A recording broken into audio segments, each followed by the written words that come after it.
No. Isn't it funny? You hear a phone ring and it could be anybody. Why is that funny? Well, a ringing phone has to be answered, doesn't it? No, not necessarily. I hope you realize how you hurt my feelings. Don't even think about leaving that phone booth. I think you got the wrong number, dude. It was a perfectly fantastic movie and you're going to wish you enjoyed it. You're going to learn to obey me. Charlotte? Look, we broke up ages ago, I'm sorry, Like but... you're wearing today, nice hoodie, super dry, your birthday gift, right? Your ex-girlfriend has good taste, Rob. Did you just call me Rob? Why do you prefer Robert? So you saw me on YouTube, no big deal. Robert Charles Bohr, born August 3rd, 1991. Ex-wife Ashley Eads, born August 27th, 1991. Son Eric Matthew Bohr, born June 24th, 2010. Goes to Lincoln Primary School in Felton, England. Should I go on? It's not in your best interest to disconnect me. Someone could get hurt. What's the matter, Rob? Look, if you're some failed director or a fan of a movie that I've made fun of, I will find you and I'll crush you.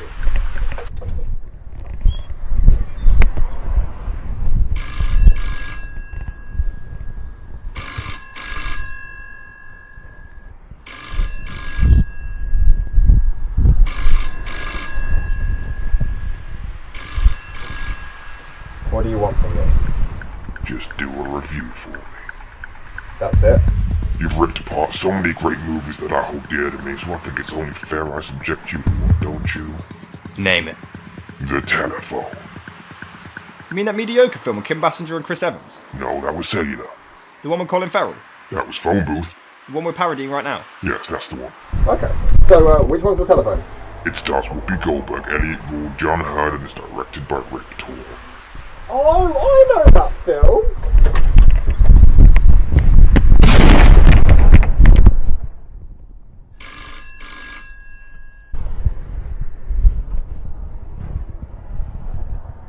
Fine. I'll do it. If you stop the movie, I will kill you. Are there any words for this one? The Telephone is a bizarre trip into the mind of... Well, I'm not entirely sure. It's a film that has to be seen to have been believed, but on the other hand, I'd advise to steer clear of it at all costs. The only feature film that Rip Torn would ever direct, audiences at the premiere yelled out, "I hope this movie breaks and I want my money back." A film so awful it has a Rotten Tomatoes page, but no score. A movie so terrible it was nominated for Worst Picture at the 1988 Stinkers Bad Movie Awards. A picture that was so sickeningly horrendous, Hawkeye Productions became bankrupt not long after and only ever made this one movie. A film that was so obscenely disgraceful to filmmaking as a whole, Whoopi Goldberg took Rip Torn and the producers to court for $5 million to prevent the film's release. That's a special kind of bad. A film so abysmal, Whoopi Goldberg, who 2 years later will be nominated for an Academy Award, one of the greatest actresses out there, and here she was nominated for a goddamn Razzie. I mean, the Razzies are usually full of shit, but I will admit happily that she definitely deserved this one. This is a movie where it's so difficult to find. When trying to do so, Amazon even said currently unavailable. We don't know when or if this item will be back in stock. Points for brutal honesty. Then there's this one for $43.99. Bitch, I'd sooner dig up Amy Winehouse's corpse and let her rotting teeth nibble on my scrotum than give you $43.99 for this shit. That's just sick. Eventually I did find a copy for $3.99 on eBay, and I still feel like I was ripped off. Wait, how can you have the DVD if I've only just asked you to review it? There's so many big names involved in this, and yet I can't find a single interview from any of them anywhere online. They've all completely neglected this shit, and who can blame them? After hours of searching, the only quote I could genuinely find about it is from the lady herself, who said, "I just can't imagine someone sober enjoying this film, but potheads absolutely love it. I've smoked pot several times, and I'd need a lot more than that shit to get through this crap. Oh, and I intentionally got drunk and watched it again just to see the difference. No, it still sucks. This is a film that is around 95% improvised, and Rip Torn was stressfully trying to get Whoopi Goldberg to follow the script, but she was advised otherwise by the studio and deliberately ignored it due to the bad quality of the writing. Out of interest, I tried to find a copy of the original screenplay, and it's nowhere to be seen. So this is the good version of what this film could have been? The script was actually written with Robin Williams in mind, but his agent refused to let him do it. I can't help but think he would have made it hilarious. I love Whoopi Goldberg, but her improvisation skills just didn't match Williams, so he could have saved this whole picture. Regardless, she was cast, and this was based on a stand-up comedy, which is why it's mostly improvised. And you know, sometimes a movie or a TV show based on a stand-up can actually work, like Ace Ventura or Home Improvement. But this one clearly didn't get the memo. Whoopi Goldberg takes a stroll through the only street Rip Torn could actually afford as some quite soothing jazz music plays. She greets no one. Hey, how you doing? Who are you talking to?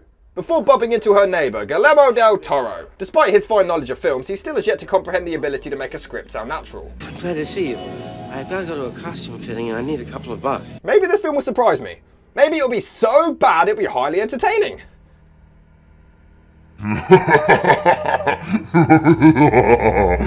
Those beastly reviewers. You know what Dickens called the critics? Crickets. That's what he called them. Crickets. So through random and forced exposition here, we learn that Whoopi Goldberg is a struggling actress. And she's also recently had a bad breakup. I just wish she'd turn a fucking nunnery because of it. So Whoopi returns home and starts talking to a pet owl and pet goldfish, and we immediately see the problem with this film. Don't you bullshit me, child. You know you want a condo. What about a chateau? Let's talk about a house. We want it all. Is that right? Yeah. What do we want? Oh, when do we want it? Now. Stand-up comedy is not the same as filmmaking. Home Improvement worked because Tim Allen was part of the writing team and it was part of his own comedy, but they also included story arcs, characters, predicaments and ridiculous situations. It wasn't just him talking to a crowd or something crazy like talking to himself and making jokes. This is literally Whoopi Goldberg trying to do a stand-up routine for 80 minutes, but the main problem is, it's just not funny. Not only is it aggravatingly unfunny, but it connects to nothing. These jokes have nothing to do with the character or the lack of story or anything. Maybe it could have worked if it was supposed to be the fact that she's an actress who's lost her mind and therefore constantly thinks she's auditioning for a role. Oh, maybe that was the joke. Nah, it doesn't work. But these roles are meaningless, not entertaining, not comedic, and connect to nothing at all. It's just her talking like a twat, and it's less funny than Stampy Longhead. You guys see his channel? He is pretty bad. My son watches him. Hey, mine too. Really? Yeah, he's just really bad though, isn't he? Like that Yeah, annoying he's not voice. funny, his jokes And he are just, awful, all his and jokes are goddamn it, painful. production Just so value is painful. I'm terrible, like, his this friends really are even more sucks. annoying. So even a pet fish has had enough and tries to kill itself, but the poor bastard gets rescued. The first phone call begins with her friend Linda. Is Mr. Steiner in? What do you mean you'll see? You can't see from where you're sitting? No, I haven't quite mastered the art of seeing through walls yet. So, she's looking for someone called George, then something's not Whoopi's fault, she gets annoyed and hangs up. Probably on her agent. She tries to play a VHS tape of some movie so cheap they could gain the rights to use it, or it was probably public domain, but the VHS tape is busted, treating us to another phone call, this time with her friend Jen. Remember the movie we went to see the other night, the Frank Capra film? Anyway, remember the movie we went to see? It was Christmas in July. Christmas in July? Not directed by Frank Capra. Christmas in July is a film from 1940 directed by Preston Sturges. It has nothing to do with Frank Capra. Meaning, either Rip Torn linked one random movie with one random director together, to avoid copyright, or he genuinely made a fuck up and didn't bother to do any research.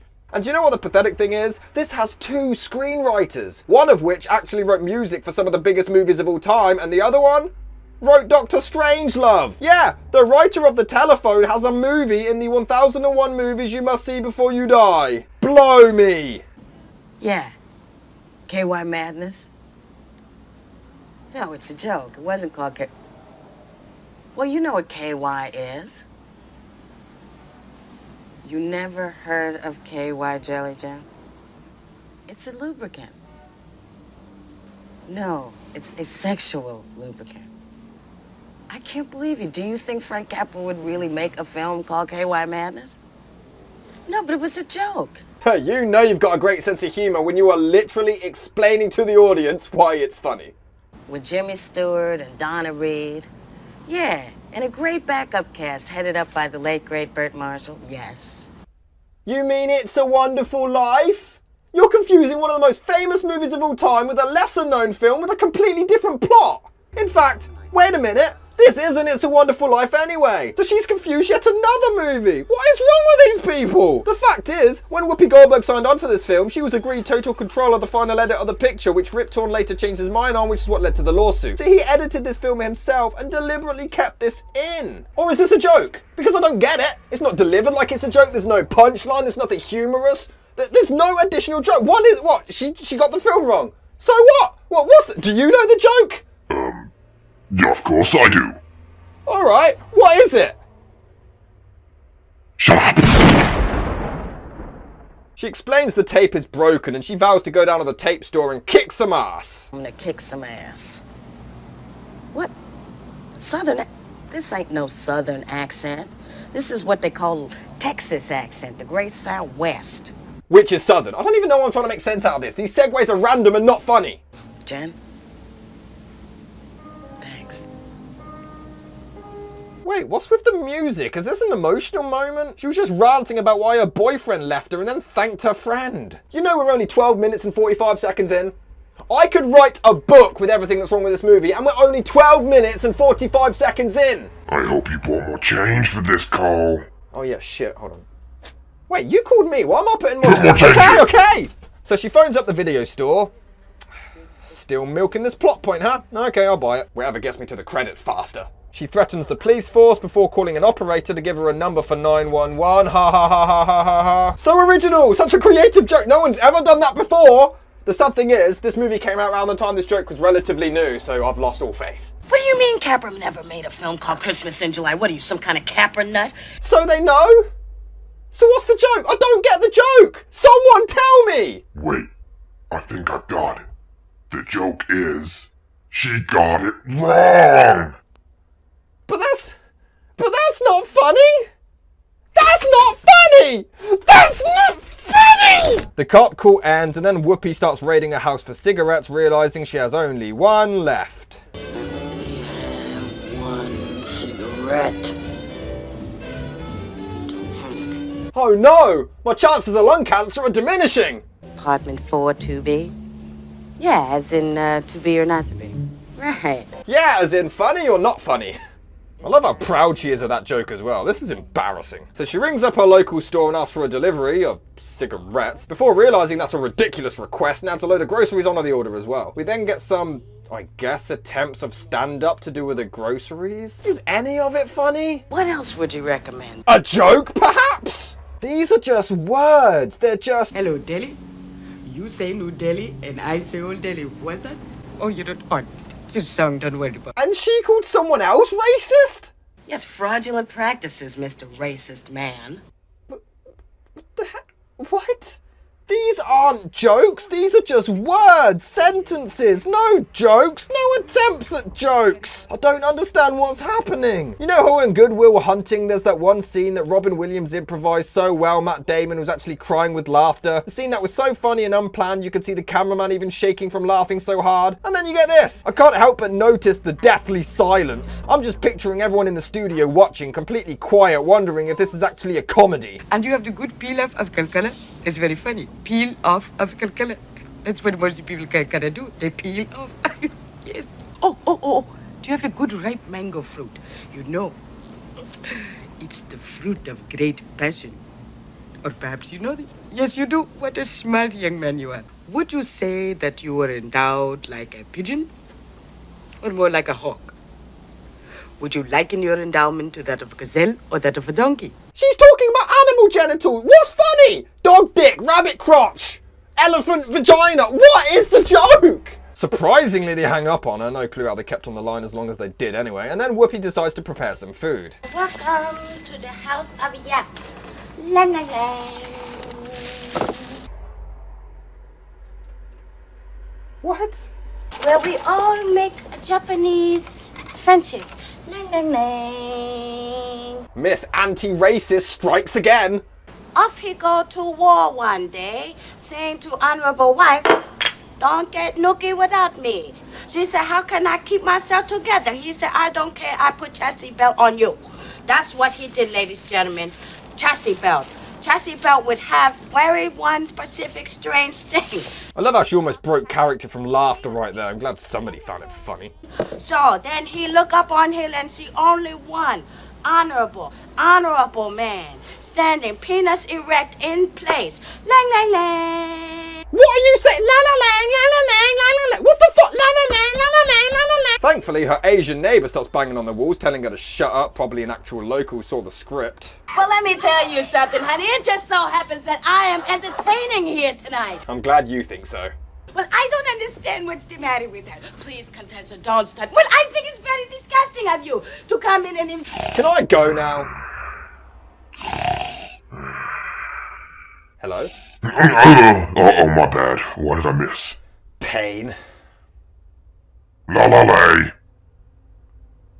I am not crazy. So after that we get... We are here to entertain you. Oh my God, it's so wonderful to see you again. Oh, this film needs to burn. How long can you milk a scene for that wasn't even funny to begin with? A scene that has nothing to do with anything. We are 30 minutes in and all we've established is she's a failed actress. But also in the movie, she's a failed actress who lost her boyfriend, doesn't know films and is brutally racist. Say, man, you the head of this troop? That's right, sir.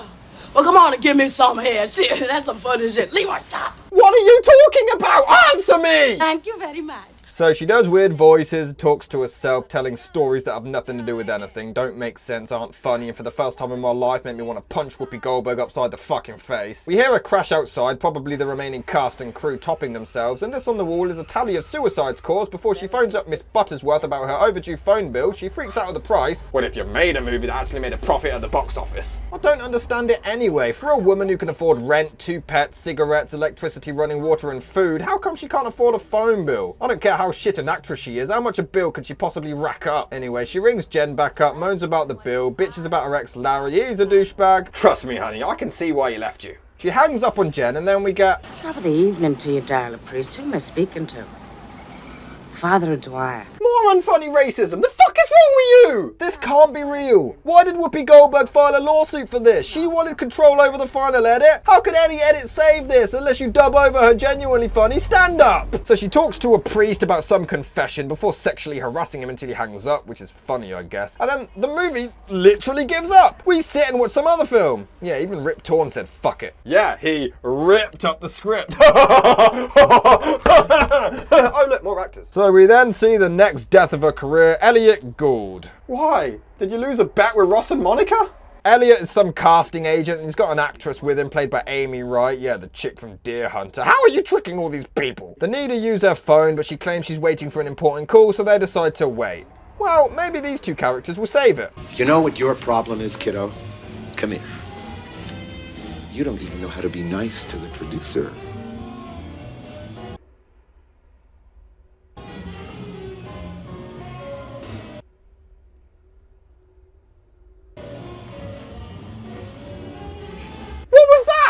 Either Whoopi Goldberg forgot a line or she ran out of improv and they kept it in the final edit. This film has no shame. And do you know what your problem is, Rodney? You're a dickhead. And that was her big comeback. Go to hell. So the woman wants to see this stupid videotape because even she's sick of hearing Whoopi Goldberg's annoying. Oh, that's funny. That's the shittiest tape I've ever seen. Thank you! He's not even acting anymore. Elliot Gould was just roaming around. He saw they were making a shit movie and he was like, stand back everyone, I'm gonna save this picture. It didn't work, but at least he tried. Wait outside, cunt. Dude, this was the 80s when it was still relatively daring to drop that word. Elliot Gould just gives no kind of shits. I'll buy you a carton.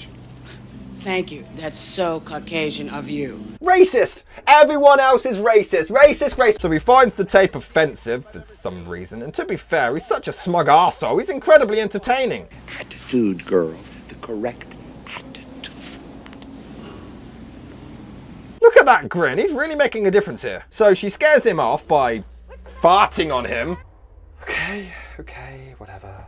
She talks to her owl more, her neighbour yells at her more even though she wasn't making any noise. Whoopi then turns music on and pits her off further, then turns it down, then back up to be a bitch. I guess it's slightly amusing, but maybe that's because I've sat through 50 minutes of anal-inducing cancerous comedy. I'm just willing to accept any lazy fucking joke now. She checks her answering machine and apparently recognises some voice on it, phones back Jen and then tries to decipher who it is. Jen doesn't want to help her. Whoopi yells at her. Okay, let's ignore the fact that the comedy in this movie make Virginia Tech look absolutely hilarious.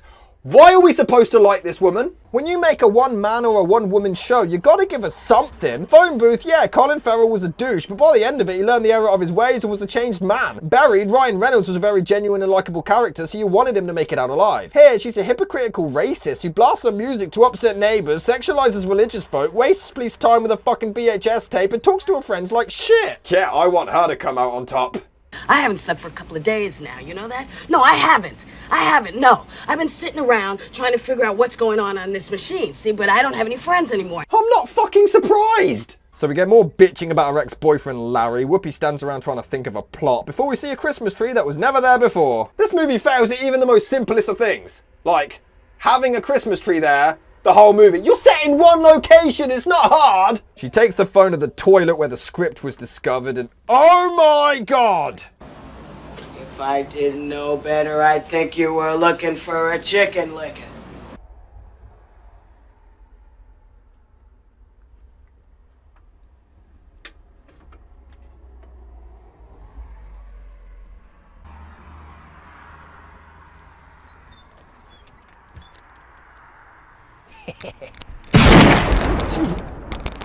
The film's budget then runs out and the electricity cuts off and it's official. Whoopi Goldberg does not realise she's being recorded. This is police footage of the mental destruction of this lady. Don't believe me? I've had worse situations than this.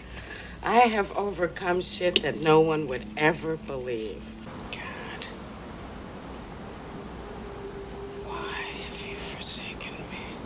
There's finally a knock at the door for another actor and unfortunately we now get to see the rape of John Hurd. He's coming here because she's home alone. I don't even give a shit anymore. So he's from the phone company and he's here specifically to pick up the receiver and we even find out it's not worked in months. All the phone calls over the course of the film were not real and it was all in her head. Except when we distinctly heard the answering machine several times. And you could say, oh, the movie's told from her point of view and she's crazy, so we're seeing it from her side, but no, we're not. We see everyone else is normal and she's the batshit insane psychopath. We're in her apartment, but we still see it from everyone else's view. She's fucking nuts and this movie can't even follow its own bullshit. And this twist isn't even surprising. To be fair, you get an eerie scene here and the tension is built quite well, actually, until... Nothing wrong! My phone! What the... What are you hitting me in the head for with a goddamn phone? What was that? He laughs and then gets angry. Did he forget the script? Nothing wrong! My phone! What the... Oh yeah, I meant to be angry. Grrr. And then the most awkward, unintentionally hilarious fight scene in all of existence. Jesus!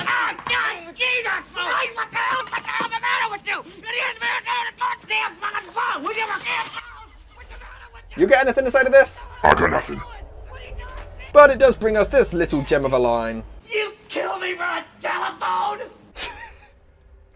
Then she phones up the police to confess, close credits. Jesus Christ, how can an 80-minute movie be this difficult to sit through? Seriously, if a film could be a serial killer, this one is Jack the fucking Ripper. Like, honestly, this is the worst comedy I've ever seen. At least in bad comedies, you can tell it's an actual joke, it's just not funny. Sometimes they're offensively unfunny and damaging to your soul, but at least they're actual jokes. These are...